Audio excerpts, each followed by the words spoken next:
Hey everyone, John Hunter here, and today we're going to be taking a look in the market psychology video on what new months do to the market. So this morning, we open up in the first trading day of May. It's crazy. I know it's May already. It doesn't definitely feel like we're halfway through the year already, or at least close enough. But man, this year is just flying by with all this price action. So in terms of the movement, whenever you end a month, in general, the next couple days, those monthly levels become an area of interest. Here we have a monthly chart. So looking at that last month's candle, very, very strong bull close to last month. Now, we closed firmly above even the high of the month before that. So it is a very strong bullish month.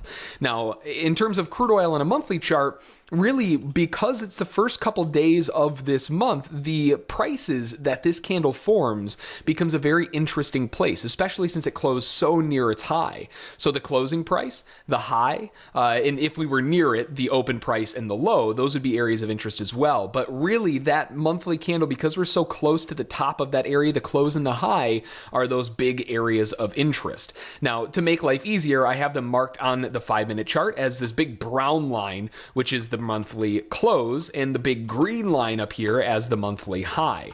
Now you can see we didn't even come close to the monthly high there, but the one thing that we did do is come and test that prior month's close. So as soon as we opened up, we ended the last day of last month with a huge run higher. We open up with a small gap down. They try to fill that move, and all they managed to do is get hung up right at that prior month closing price. Now that prior month closing price, you don't want to be the first one to the party around that one, because that can definitely mess things up. You want to wait for a little bit of extra confirmation. The first 5 minutes of the session is just really crappy, kind of weak bull bar after a huge last 5 minute of the month. You really want to see some good follow through, and the buyers just didn't get it. Sellers show up with a relatively strong bear candle and another relatively strong bear candle, but it's inside the prior one. So neither side is really getting any continuation.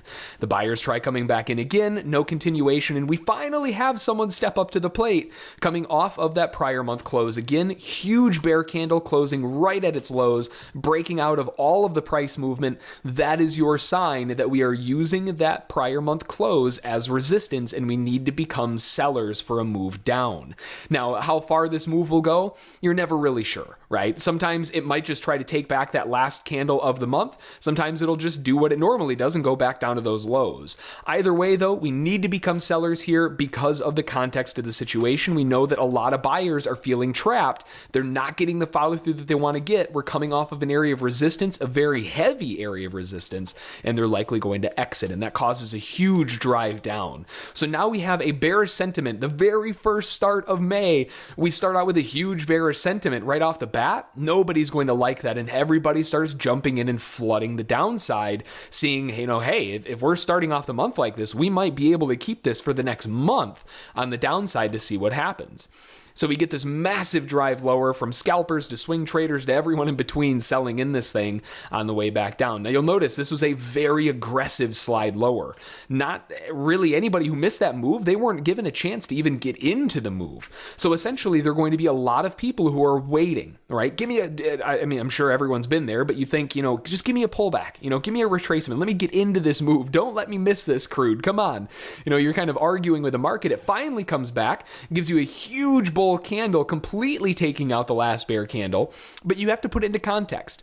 Does this bull candle, is that something that can take back this move by itself?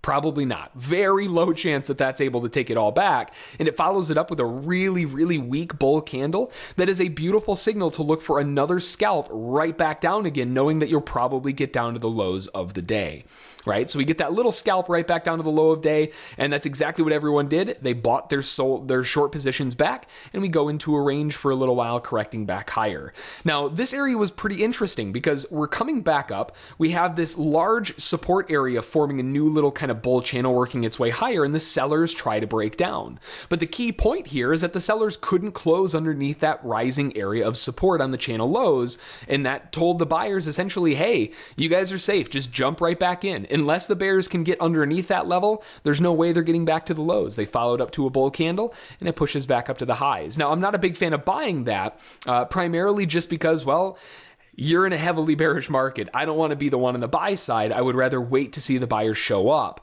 And when they try to show up, they get dunked, right? They get slammed right back down. We get a nice little measured move up. We begin forming a channel off the highs for a nice test on the highs. And to find that channel, all you have to do is draw the lows up and put it on the high. We came to the tick off of that level. Now, again, just like everything else, generally you don't want to be the first one to the party, so you let that one kind of pass by. But then it turns down again with another strong bear candle and another strong bear candle. I like this one as the entry, but if you skip that one right there was a beauty. That is telling you plain and simple, you need to be in this to the short side. We are going back down to those lows.